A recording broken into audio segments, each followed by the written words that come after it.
You are listening to Coast to Coast Film Reviews with Raj and David. Let's talk movies.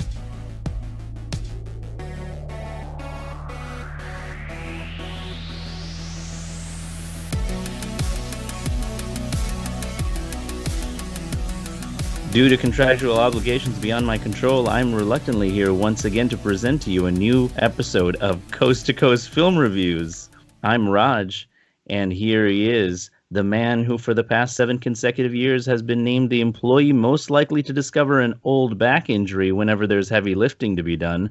It's David! Good evening, everybody. And that contract is ironclad.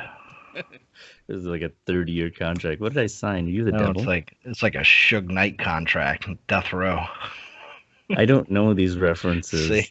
You filled me in on the generation gap a little while ago. Now I have a lot of research to do. Yes. If you don't know who Suge Knight is, you do have some research to do. I'm familiar with the name, and I remember on one of those, what were those things with the storage wars or something? Wasn't there a Suge Knight storage bin or something? Did they really? It was on the main show, not one of those the spin-off shows. But there was something like one of them had like a huge bunch of Suge Knight stuff. Wait, is he dead? Is he a rapper? No, he's in prison. He's the one who hung Vanilla Ice out of off a balcony in a high rise to get publishing to Ice Ice Baby. What? They were fighting, and it happened. Well, he told him that Vanilla Ice didn't want to give up any of his profits, and Suge Knight, being Suge Knight, hung him over a balcony. What was his relation or association with that production? Suge Knight was a music producer who owned Death Row Records. Oh. And he was a member of the Bloods before that, so kind of brought that into the business world of music. If there are any Bloods or Crips listening to the show, we are very neutral. We don't pick sides. I never wear red or blue. Purple all the way. But that's both. Then you're supporting both sides? Yeah, right in the middle.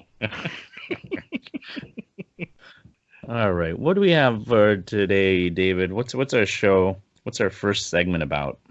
Well, we're going to start off, since we are both fathers, and we've talked about this quite a bit, horror films that are good to introduce our children to. So we decided to put together a list, not necessarily in order, but we chose 5 films apiece that we think would be great for people to introduce their toddlers, or maybe a little bit older, to horror.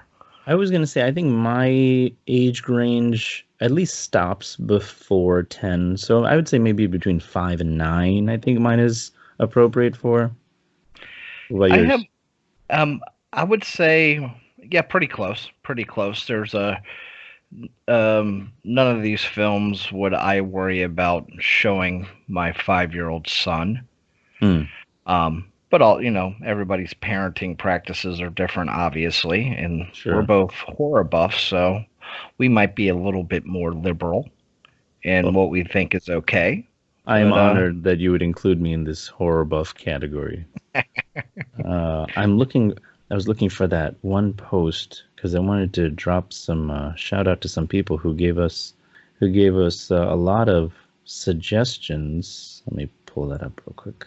I know Alex said The Ring, which is a PG-13 one, and that is a good one because there's not much, there's no sex or real profanity in the film. David Graham suggested Monster Squad. I've never seen Monster Squad. I haven't even heard of that one. That's a good one. That's all the Universal style monsters get together. So you have like the Wolfman and Dracula and Frankenstein. Should we go through these after we do our list? We'll do this. Yeah, we'll give a shout out afterwards. In case one of these is in one of our lists, then it would just be like, oh, well. Yeah, maybe we should hit ones that aren't on our lists. So I'll start us off with my top 5 for intro to horror for, like we said, 5 to 9. My first one I'll say is not any particular ranking because some of these it's hard to tell. Really, it depends on your kid. what they're able to handle. And I actually read up some guidelines, like, if they say they're scared, turn it off right away. Don't shame them and say like, "Oh, you wuss, why You can't you can call him handle it?" little pussy. Yeah. So don't do that. But yeah, so my first one is Nightmare Before Christmas. That one, it even has like a whole, it's a musical, really. And it has a bunch of songs that I think my daughter still hums and sings some of those songs, and she's only seen it once. They had a special over at the El Capitan, which is ridiculously priced tickets for these. Usually, they have some old Disney movie running, but they always have like the new Disney movies when they come out for like these crazy prices, and the seats are crap. But it's the nostalgia of the theater, I guess. But the Nightmare Before Christmas one that we went to, it was a 4D event. So we were time traveling because I thought that was the fourth dimension, but I was wrong. It was it was smell and feeling. So they would like there was like what pumpkin smells, and they were dropping like what felt like snow, fake snow. I don't know what that liquid was, but it was falling on us. It was misting all over the place. I thought there was like some stinky smell, but I don't remember any part in the movie when there would be something stinky. Well, maybe But the rotten corpse kind of Frankenstein girl. maybe. I feel like there was a stinky, farty smell that came out at one point. But Or when she's making the spells, like the poison for her captor. oh, maybe that makes more sense. Yeah, it was interesting. There was a bit of a live performance at one point. There was a guy playing like an organ, and yeah, it was nice. There was nice decorations, but man, it was pricey, especially when you got two kids and a wife. So it's like four tickets. That's so ridiculous. I don't even think they had special pricing for kids and adults. I think it was just like straight prices. So, but the movie is pretty good. It's not too complicated for kids to understand. I think 5 and 6 year olds. The creepy factor is really my daughter's always been obsessed with like skulls and skeletons. At a young age, she would pick out like these teaching how to count YouTube videos with skeletons, and it creeped me out. I was like, why are you picking these? But she she loved that kind of stuff. So I was like, oh, maybe she'll be my little horror movie buddy. So I started planting seeds very early, and I've mentioned in a previous podcast we saw Alien together when she was really young, and that didn't really faze her.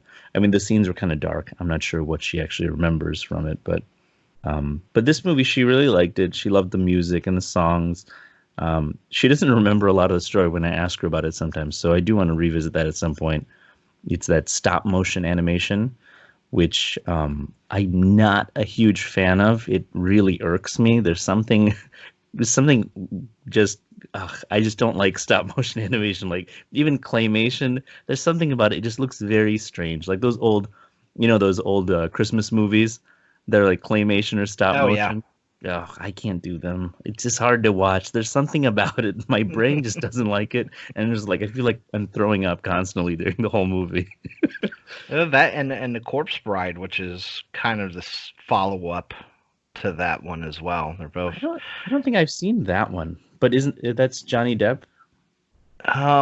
It's not Johnny Depp, but it's like the same production company. Because Tim Burton didn't direct it, but I think he's the producer behind both films. So it's kind of like in that Tim Burton-esque universe.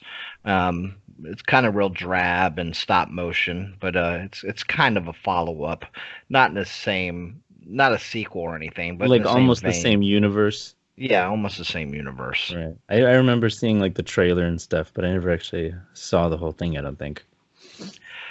Well, my list, what I tried to do Hmm. was to go more like horror, Hmm. but at the same time, not have a lot of profanity Hmm. or nudity. So I tried to get things that have none of that, or maybe a little cuss word here or there. Um, One of the things that we do, me and my wife, is like I'll see something and I'll be like, "Oh, you think we can watch that?" And if you Google the movie plus parental guide, IMDb usually has a lot of these films broken down to like every single cuss word they say. So that's kind of what Oh, we'll look wow. at. Yeah, so if you're kind of curious about a movie with the kids, try that out, and it'll help you make at least a better informed decision. Because sometimes I don't remember, you know, all the scenes, so it's good to go back and at least try to see if everything is going to be kosher for the kids, because it's hard to go by the ratings. Because Oh, yeah. I have two films on here that are R rated, which I don't think should have been R rated. But the first one I'll start off with is a R rated film, which I have no idea why it's R rated, but that would be The Conjuring. Oh, yeah. You said this. Yeah, 2013 supernatural horror film. It is based off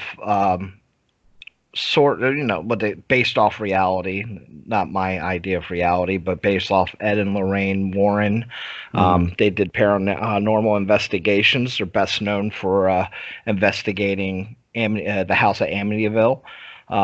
But this film is very creepy, very dark, but at the same time, it's not uber violent. There's no profanity that I remember at all. I just watched this again recently, and there's no nudity.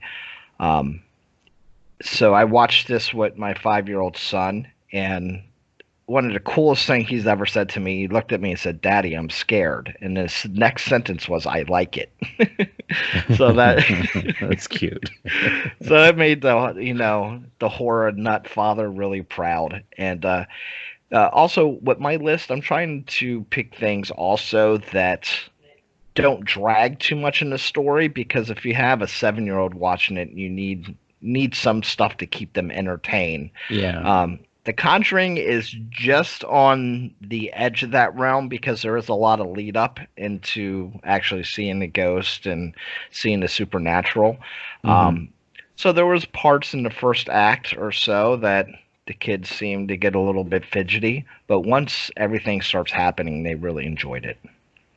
Did you notice that it became natural for them to be afraid, like the second she was either like going downstairs or going into a dark room?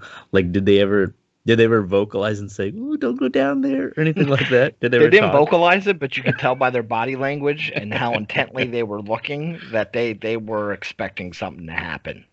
Because I always wondered, like, does that like vocalizing of those emotions start when in the early experiences of horror movies, or is it something once you start to see those trends in movies that you just start to talk more? So I was like wondering if, as kids, how old did you say? My son is 5, but I 5. watched Oh, it. My daughter's 4. She sat there through most of it as well. what would you say is the most visually disturbing thing in that movie? I would probably say during the exorcism. Okay. Oh, Um, okay. Towards the end, then. yeah, towards the end, she's tied to the chair, and it gets a little crazy. Um, there's also the scene of the woman hanging from a tree. Oh, right, right, right. Um, you don't see her go through the hanging, but she's hanging. She's just a image of the past, or the ghost reflection, reflected in the future or in the present. Um, but really, there's a lot of it is it's pretty subtle. And if you Hmm. watch this film and go back through it, and it's not that old. It's only 6 years old, 7 years old. Um, it You'd be hard pressed to figure out why they gave this film an R rating. I think it definitely should have been PG-13. From the details that you told me, even this time and the last time we talked to, I don't recall anything from my viewing too. Really, like it was pretty tame. I was surprised how tame it was when I saw it too, because I was expecting much more. And when you said it was an R, I didn't recall that either. I thought it was a PG-13 or something. But And it's done really well for supernatural horror because it doesn't show much of the ghost until the final act, and it's creepy, and it's a creepy film. So, mm. yeah, it's a good intro film.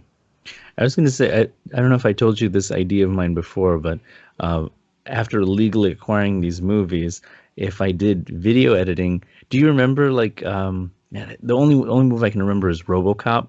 When I'd watch it on TV, there's several scenes. There's like this one scene when he walks into the bathroom. Uh, there's a guy in the bathroom who's talking to another one of his coworkers and calling his boss an asshole.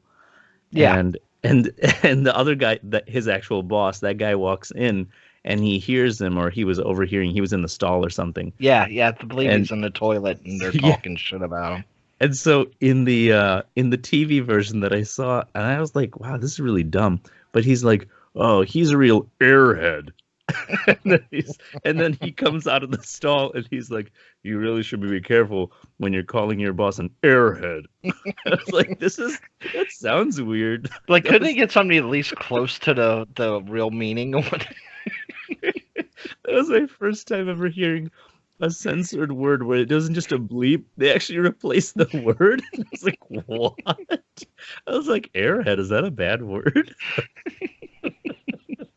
So I was thinking, if I took some of these movies that where it was just profanity and did the video editing and put like, oh, like instead of son of a bitch, son of a booger, like just replace it with like funny words, maybe they'd start learning the wrong bad words and they won't get in trouble at school, or I don't know, like then a lot of these movies would be, A-okay, because But really, then you're like causing a Mandela effect, like when they're 30, going back talking about this movie, then on their their recollections podcast, all destroyed. there will have to be, like in 5 years we revisit these and You I have know to. the truth. Son, it's not airhead. They've No, it's actually been not. saying asshole. Father. And nowadays on television, that's like, there's no problem saying that. It's funny how much it's changed in the last Yeah. 20, 30 years. Like short of even the N word. I mean, I hear that in comedy specials, and I'm not even talking about the movie channels. I've heard the N word, shit. Obviously, I haven't heard the F word. F word is still that's that's still against all the rules. But I mean, what else is there? That The I C think word. really? The F and I- the C word are the only two that you can't really get away with. Maybe. Yeah, I guess maybe the last time I heard it was in a movie. Unless it's like a BBC show. Oh. Well, when they say it, it sounds so proper. Like Well, British they people use swear. it like, yeah, they use it totally different than we do. Yeah, they know how to use their bad words, man. And half the time you don't even know they're insulting you. They're just so charming. Yeah, and then They're- they're not half the time. That's just how they talk to you. You just want to say thank you when they cuss you. Like, wow, thank you. So what do we got for your number 4? My number four. Which one should I go with here? I'm gonna go with. This one. I think you definitely agree with me on. The Ghostbusters franchise. Oh yeah, definitely. Yeah, because I've only seen, I think I saw the first one recently. It came on TV and I caught it like the last half. But I remember watching that growing up, and it wasn't an incredibly diverse cast in terms of races. There really was only, who was it? Ray? Ray was We got the a Jew black and a one. black guy. Yeah, but visually, like really, it's pretty much all white cast. Where they could have been a bit more diverse, but Hey, yeah, 25% of the cast is black, that's one of and them. 25% is Four. Jewish. That is much higher than the national average. Well, and I'm not referring to the new one, the new remake, and that's not because I'm a woman hater or I'm sexist. I didn't think they did a good job. It was not I haven't even seen it, and I refuse to. like I like Melissa McCarthy's comedy, and I love Kristen Wiig's comedy, but like I think they just hung a lot on them. And then Hemsworth was in it too, and it was just he was the funniest one in there. Kristen Wiig and him were really funny, and but they couldn't carry the whole thing. It was okay. Well, But what do I they didn't- call it when they replace men characters with female characters? Do we call that like pink washing?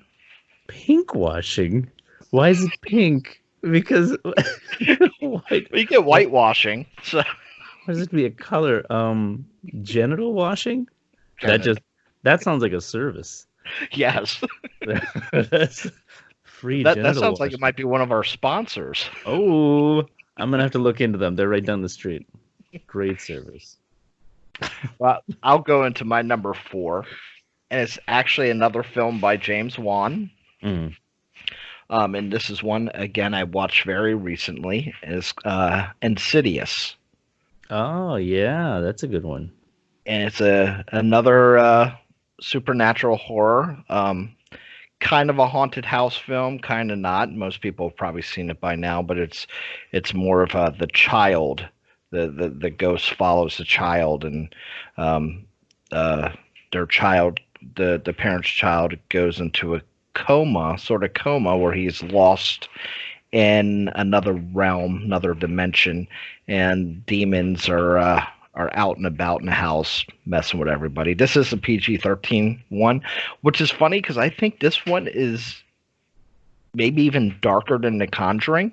I was gonna say, yeah, I felt like that one was creepier than The Conjuring. Yeah, and there's again no sex or no profanity. I think the F word is used once very quickly. Mm. But other than that, I watched this with my children as well. There's a scene where, if you remember, one of the demons has like this red, almost Darth Maul face. Yeah. And there's a scene, and this one, funnily enough, is starring Patrick Wilson, the same as Conjuring. Oh, yeah. But Patrick Wilson they're sitting at a table talking, and this red face is just kind of behind him at shoulder level. You see half the face, and my son just did this little shudder. So, and it's not a jump scare. It's just one of those, the camera comes back and there's, a evil demon behind you, but it's no way a jump scare. But they like that a lot, I think, because also one of the main characters is a little kid. He's the one that all the demons are coming through. Mm-hmm. But the last half hour of that film is pretty intense. But the kids really liked it. So and it's a fun watch, even as an adult. It's for a PG-13 movie. It's a very strong horror film. Yeah, I remember there was at least 2 scenes I remember where that black masked demon is like just in the background when the shot comes back. And like, bah! Like you're just like, what the hell? Yeah, they do one with the old lady. Who has like the black dress and the black veil, and you'll just see her around too, and they're not really jump scares. It's just in the background, and I like when they do that. It's a lot more effective than a jump scare. Yeah, we talked about that when we were discussing that movie, The Strangers, right? Yeah, that's so much more effective, and I feel like that kind of planning, or when a shot is done like that, it's way more effective for me than a jump scare, because it not only creeps you out for now, but now you're thinking, well, why did we see that? Where did it go? And now it's constantly on your mind for like until it comes again. You're just waiting to see that now. And also as a byproduct of that, when you're starting your cinematic journey into loving film, these type of movies, when they have that stuff in the background, you start getting more, you pay closer attention to the camera work and what's going on in the background. So you start understanding the language of the camera a little bit more, because you're so more intent. You're trying to catch those things. So as a byproduct, you're really starting to understand how the camera moves. Yeah, a little better appreciation for the work. Yeah, and instead of just setting up a jump scare that, we could decide to make a movie right now and do a jump scare on an iPhone and can make an effective jump scare. Anybody can do that. Anybody can do that. I do that all the time. Yeah. So I jump scare at my wife all the time. My wife does that to my daughter all the time, and my son too. He gets a little bit more scared about it. I'm not sure if he's gonna love horror movies, but maybe I could just kind of slip it in slowly, just introduce. She wanted to watch Chucky the other day, And I mean, Chucky is nonstop cussing. I'm like, ugh, so Yeah, hard to get through a scene with Chucky in it. yeah, my kids want to see Chucky so bad. I don't even know how they know about Chucky. Well, the new I movie came out. Maybe they saw some trailers or pictures or something. yeah, but we don't even have cable in our house. Hmm.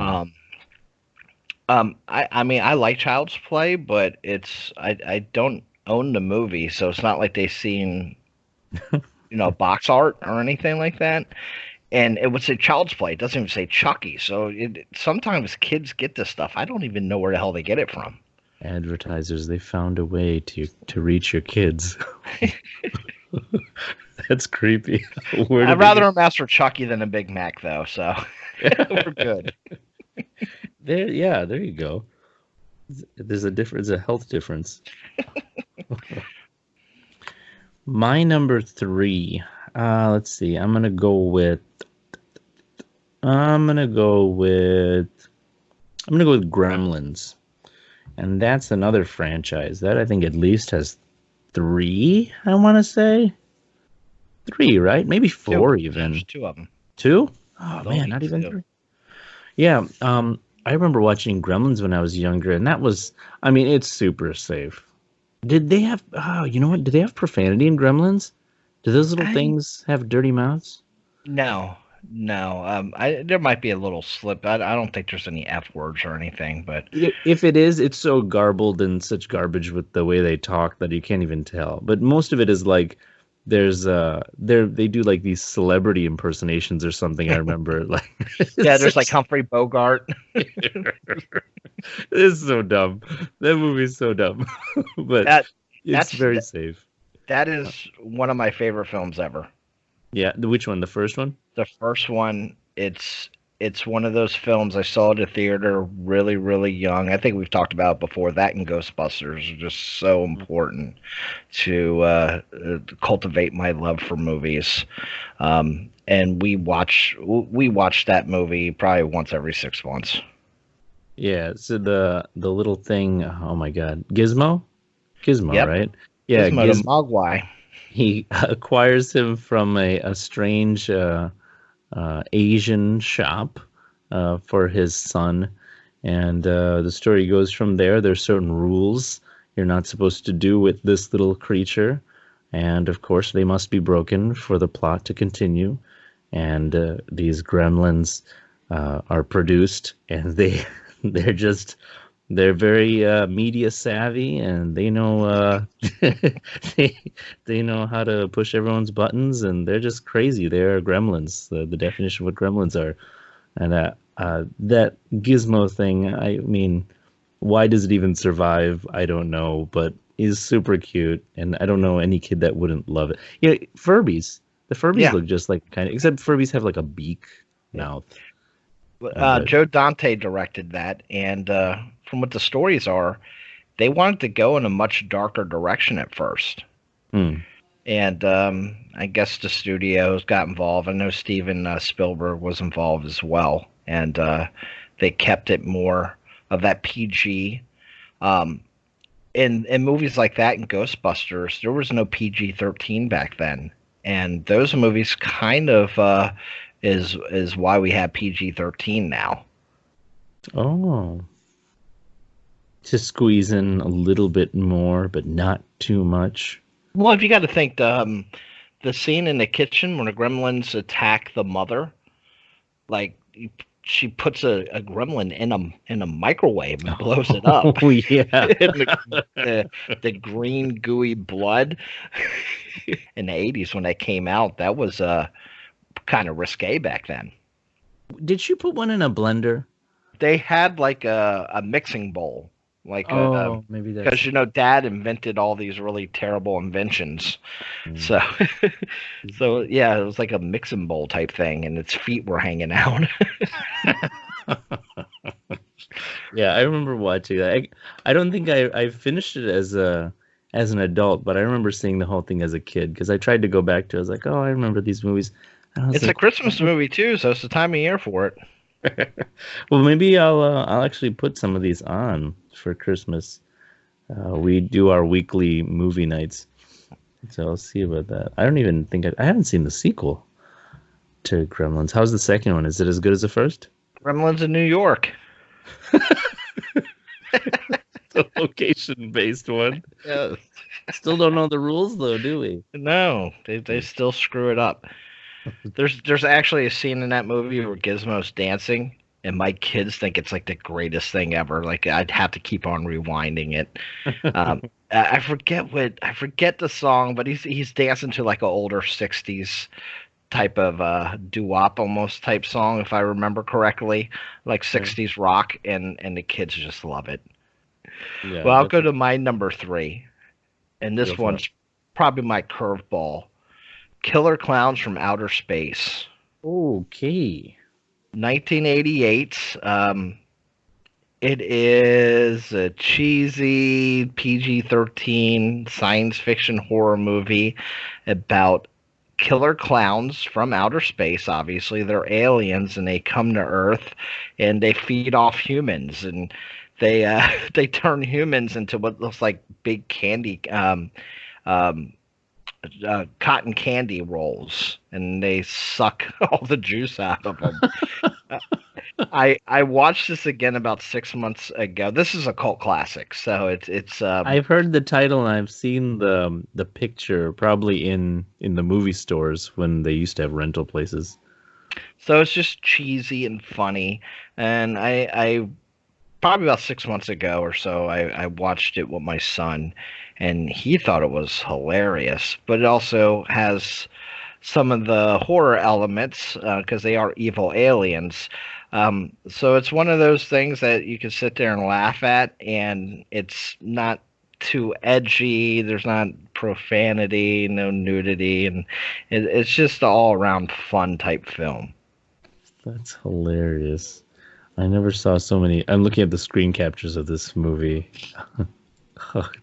I mean, if I saw this movie as a kid, I would be even more afraid of clowns than I am. I'm not afraid of clowns, but I think they're super creepy. I'm a big fan of clown films, so this was my son's entry into one of my favorite subgenres. The tagline is "In space, no one can eat ice cream." What? They make aliens look like a circus. Oh, God. It's great 80s cheese that you can watch with the kids.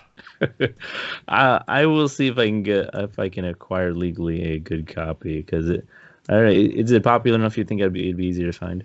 Oh yeah, yeah, it's a big cult classic. Okay, that's funny. So you talk to like horror nerds, they've all seen this movie. Maybe that's why I keep seeing this every so often. Like when I'm looking for lists and stuff for like classic movies or cult classics, I always cross this picture. The one particular title picture I'm talking about is the one where just the big clown head looking down on the two of them standing. Killer Clowns with a K, and Yep. it just always struck to me like it's I don't know, some low budget indie thing, and I was like, oh God, why does this one keep popping up? So I guess that's why, because it was that popular. I didn't know. Yeah, it's fun. Check it out. All right. We're going to your number two. My number two already. We are blasting through these. All right, so this is going to be a toss-up. I'm gonna go with Poltergeist. I picked Poltergeist because I actually saw this one recently, being 2 or 3 years ago, maybe more recent than that. With my wife, she said she really liked this movie as a kid and she wanted to see it again. And so we watched it, and from what I remember as a kid seeing it, I think I might have seen it on TV. And even then, I don't even remember if I saw the whole thing. It's always like trying to sneak around and watch movies late at night when my parents are asleep or something, like on TV, and the TV's huge. The big CRT TV in the family room. So I was like, oh, gotta keep it quiet, and watching it in the dead of night. I remember it being creepier and scarier, which maybe that, maybe that makes it a good pick for kids. Like, it's scary enough for kids, but at my age when I saw it a few years ago, I was like, this is scary. Like it was like I was like, oh yeah, I guess it was. I felt it was kind of lame. But again, that's not why it's on this list. It's on this list because it's just scary enough to intro to children. And I'm sure a lot of people love this movie. So sorry for shitting all over it. But, like I just, there's no blood, there's no guts, there's no gore. It's hard for me to, I have to attach myself to the movie or to the scariness or the plot in a different way. Like the whole part where she gets sucked into the other world and then they tie themselves with a rope down and then she has to go and get her out and all this goop comes out of somewhere. And I think the creepiest part was the clown. Again, there's the clown again. And then I think isn't there a tree that's trying to kill them too or something? That was kind of creepy. During like the storm, the tree, it's creepy. Yeah. I guess. I've never been a fan of that film, and it's off the top of my head is probably one of the only PG horror film that is known as a classic. It is directed by Tobe Hooper, who directed Texas Chainsaw Massacre, and it's produced by Spielberg, so it has some DNA there, But as a kid, I just it never grabbed me. And people have a deep, deep love for that film. Oh, and yeah. I guess it's probably because it's one of the first horror films a lot of kids, at least in the 80s, were introduced to. But I tried to watch that again. My son he ran off, started playing, so I turned it off. Yeah, it's like, wait, how old? You mean your 5-year-old? Yeah. Oh, okay. Yeah, 1982. I wanted to see what was the budget, because budget was, okay, I don't know if they're missing a word here, but it says $20. No joke. If you don't believe me, go on IMDb. I'm talking to the audience or you. Dude, that's like the biggest return on investment in the history of the world. It says budget $20, and then in parentheses, David, estimated. Estimated. It was really like $17.50. They rounded up. Opening weekend, they scored $6 million.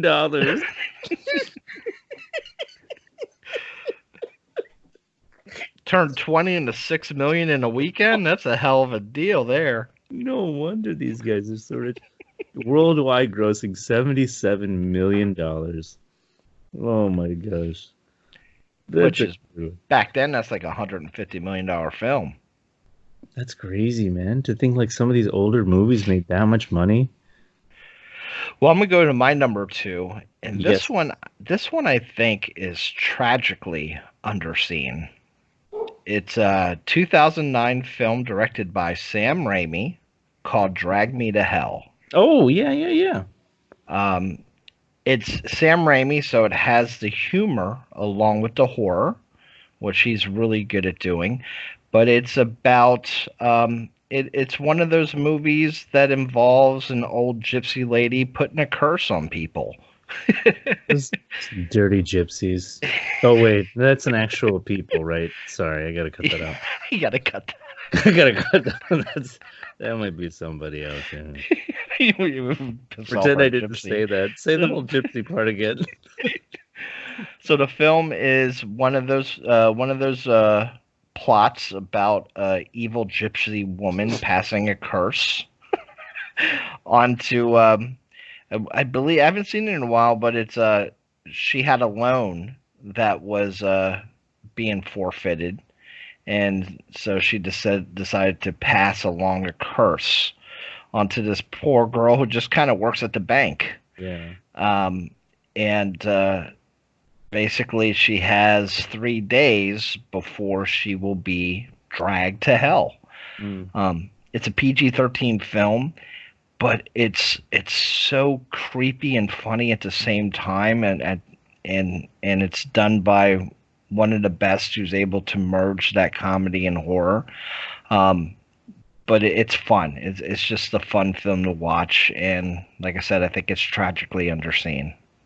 Yeah, that's a really good modern pick for the list. I didn't even think in my head I was just thinking, oh, gotta go back to the 80s and 90s to see like what kind of like comedy horror kind of stuff. That's where my brain went. I do my top pick or my next pick is more modern, but yeah, that's where I felt I had to go, but that's a really good pick. I like that movie.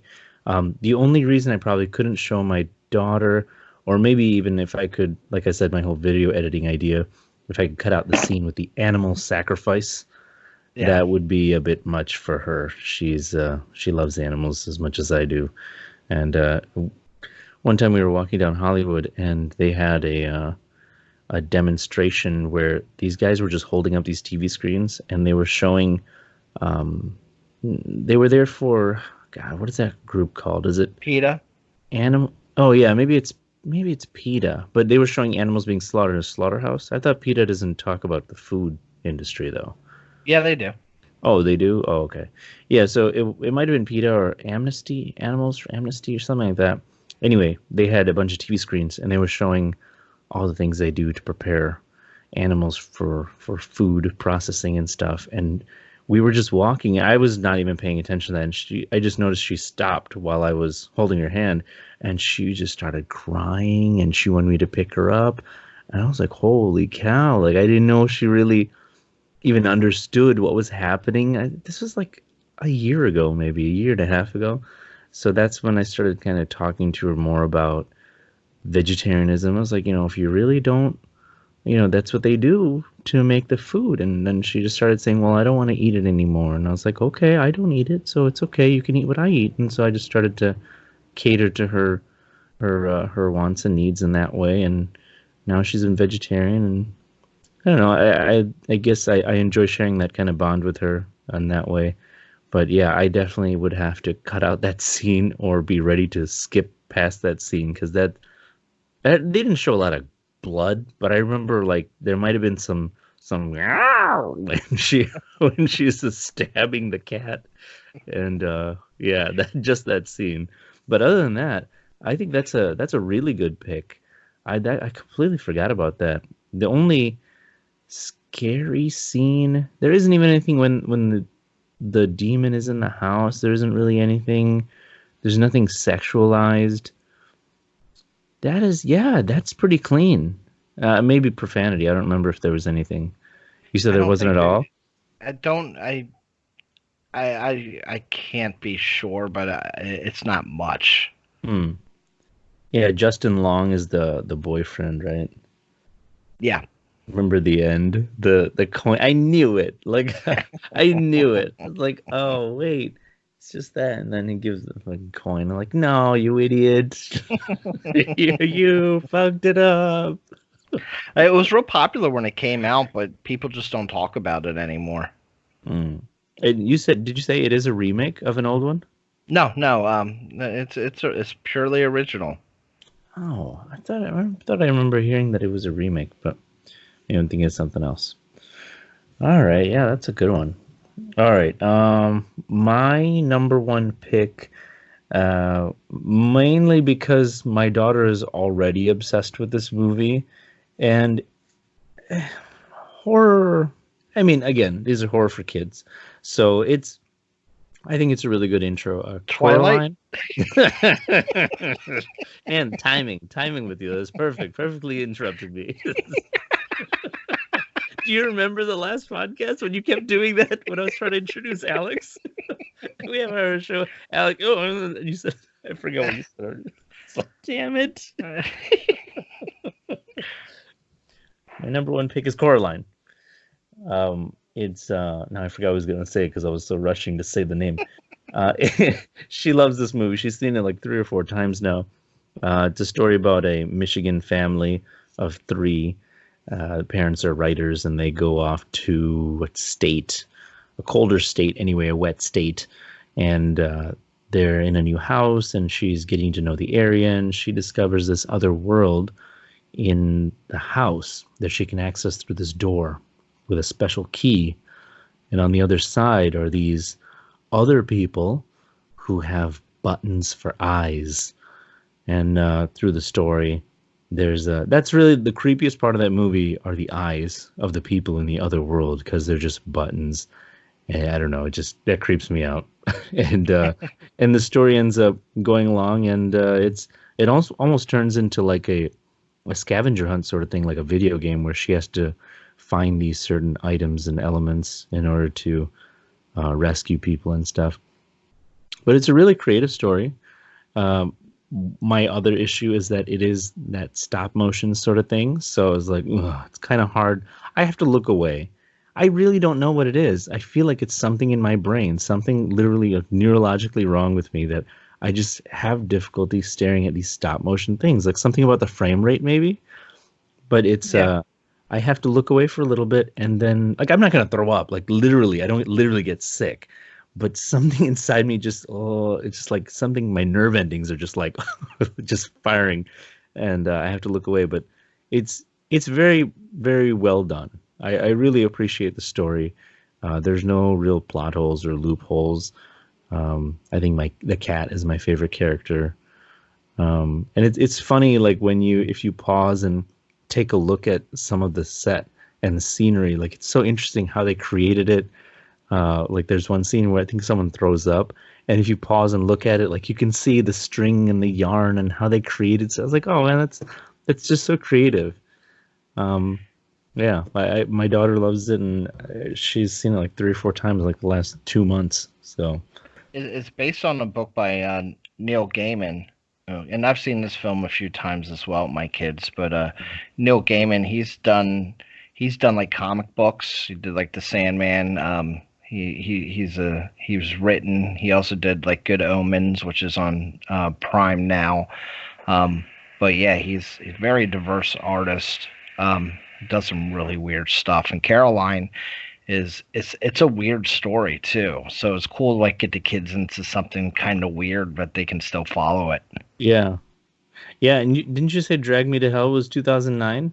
Yeah. Oh, that's funny. Coraline is also 2009. Is it that old?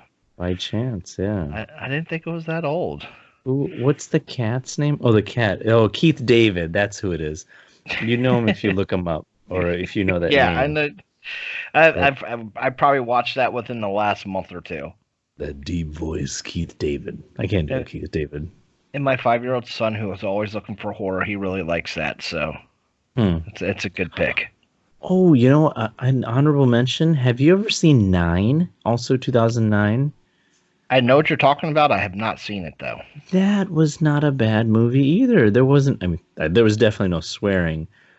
If anything, maybe the story might be a little bit confusing for kids, but it's like a bunch of rag dolls, and they're specially numbered, and Elijah Wood is the main character in it. Okay. I thought you would be on top of that with your Elijah love. I'm always happy to see Elijah Wood. Watch out, Robert Pattinson. Elijah Wood, wouldn't he? Oh. Well, my number one pick. Well, yeah. I'll probably lose some people on this one, especially people who aren't as if they don't know this film as well as I do. But the Texas Chainsaw Massacre, which is my favorite horror film ever made.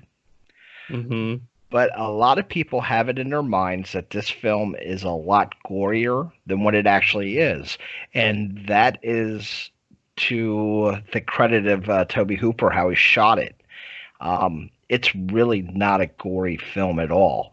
But the way that he sets up the shots, it makes you think it's gorier than what it is.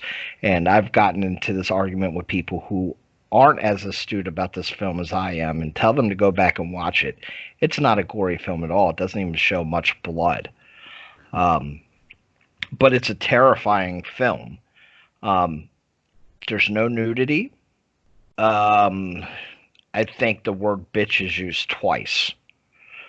So no profanity. They originally shot this movie to try to get a PG rating. Oh. But because of how tense the movie is, they gave it an R. If this movie came out nowadays, it might get a PG-13 rating. But if you go back and watch it, it's a masterful film. I like I said, it's my favorite horror film ever made. But the way that it makes people feel is incredible, because they will swear to you that it's a gory film, and it's just not at all. I actually watched this last week, and my kids loved it. They loved it. My son, if you remember the end, where Leatherface is dancing around, Yeah, oh, yeah.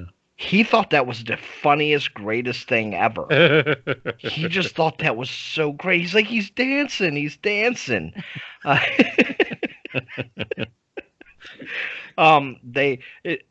my daughter's like, oh, that's fake bones, because there's bones all over the house. That's fake bones. Like, yeah, of course it's fake bones. They don't really kill people to put bones in a movie, honey. But see, that's where her head is. Yeah, it's like this is all pretend. And I thought I was being edgy, and I think they can get through it, because I know that it's just the feeling the movie can give you, as opposed to anything terrible that you're witnessing. My son's other favorite scene was, if you remember Grandpa.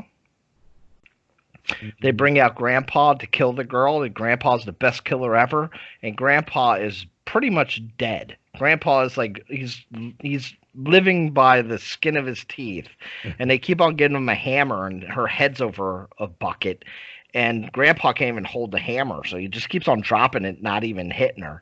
And my son thought that was hilarious. Oh. Now that you mentioned that scene, I'm like, Okay, because there is there are 4 people killed. There's 3 people killed. One is off screen. One is hit in the head with a hammer from behind, so you don't really see it. And the other one is placed on a meat hook. Yeah. But the film, it cuts away from the meat hook. You never see penetration. Well, you see him lift her, you see the meat hook, and then the movie brilliantly cuts back to the girl. So you see her reaction of being penetrated, but you see no penetration, you see no blood. Wow. And this got you said a PG-13? It's an R.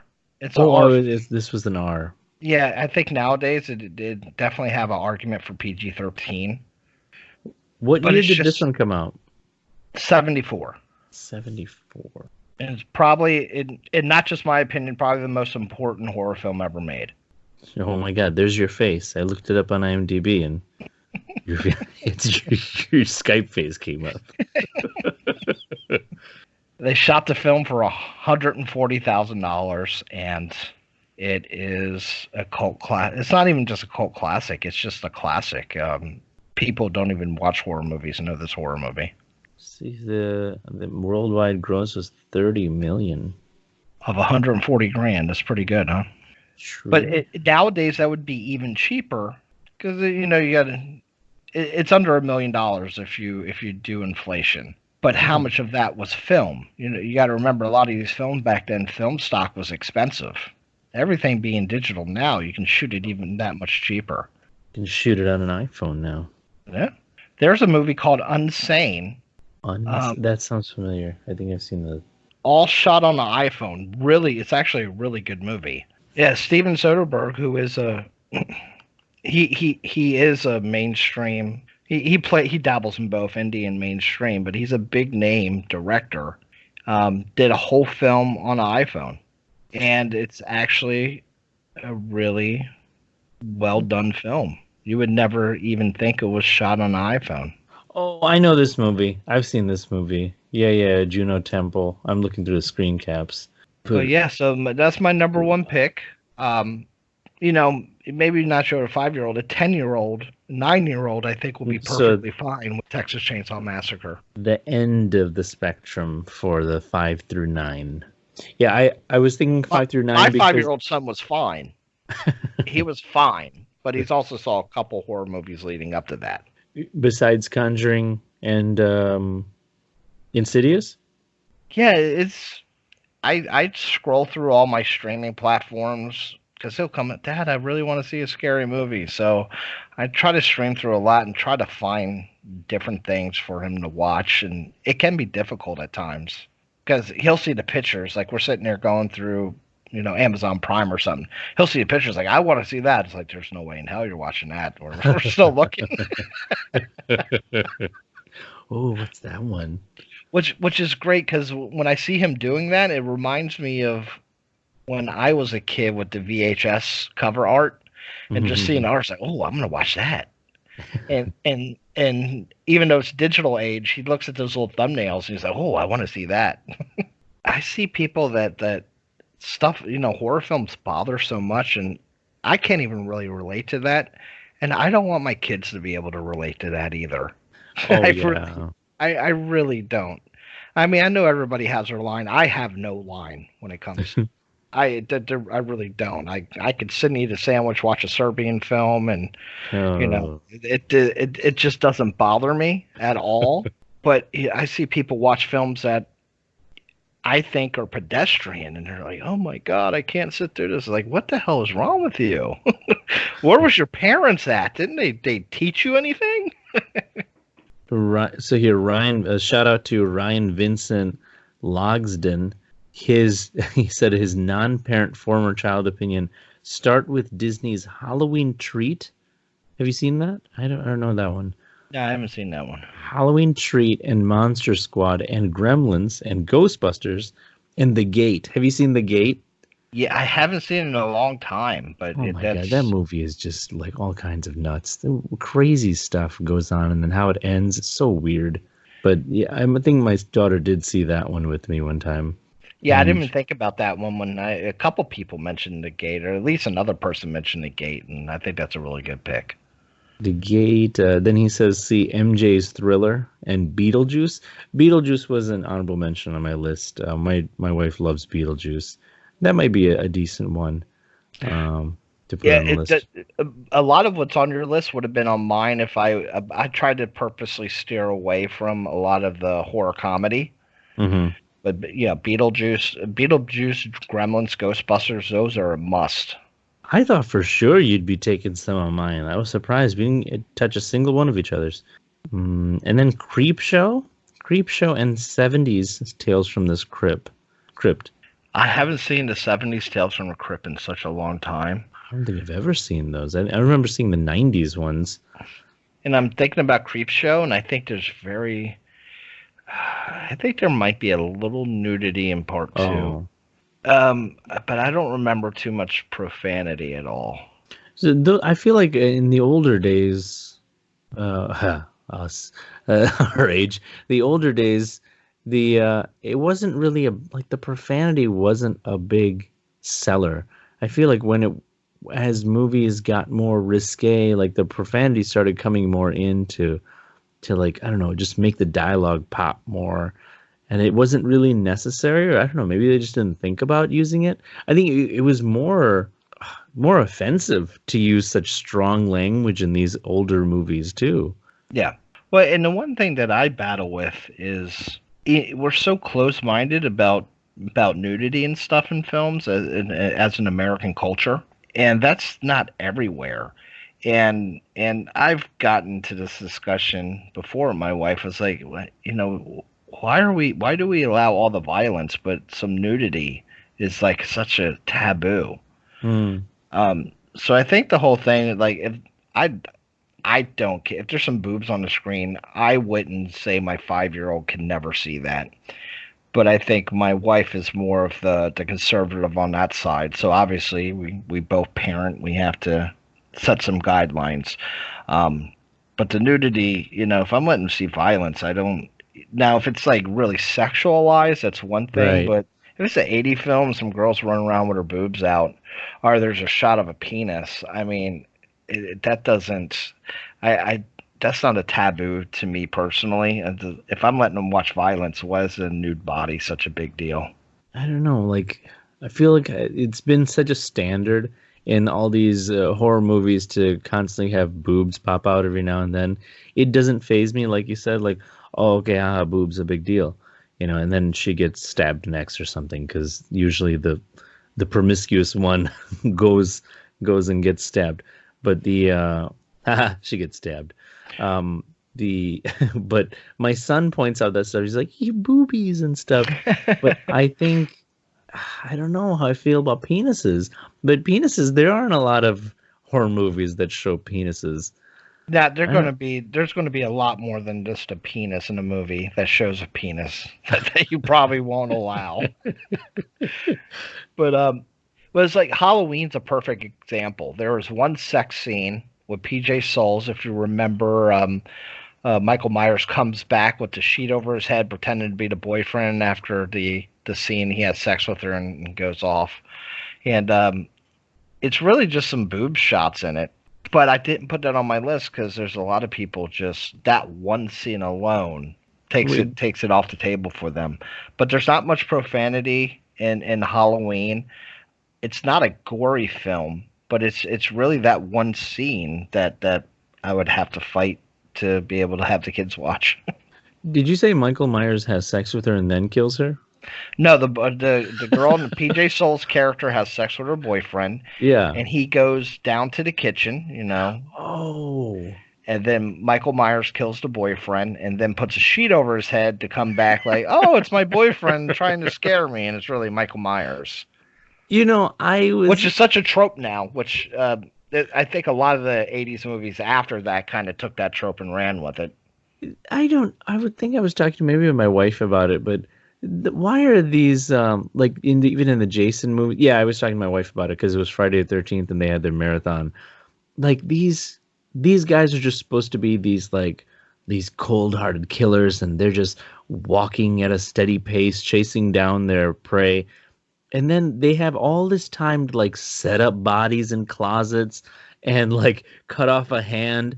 And like when she comes back, they set the hand on the shoulder, and then she's like, "Oh, it's just you, Arnold." And turns out, "Oh, it's just a hand." Like, wait, Jason, how did you do this? How did you know she was going to be in that place at that exact moment? And then he's right there. Whoa.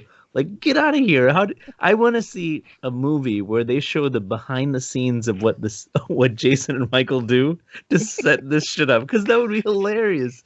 You know how Jason or Michael Myers, like, he kills someone upstairs, and like within 2 minutes, that person's obviously dead because we see like, but we don't see the death. And then later on, she's looking for Billy. Billy, where are you? And she goes upstairs, and all of a sudden, Billy falls down from the ceiling, but he's like strung up 15 different ways and bleeding. Like, when did you do this? How did you?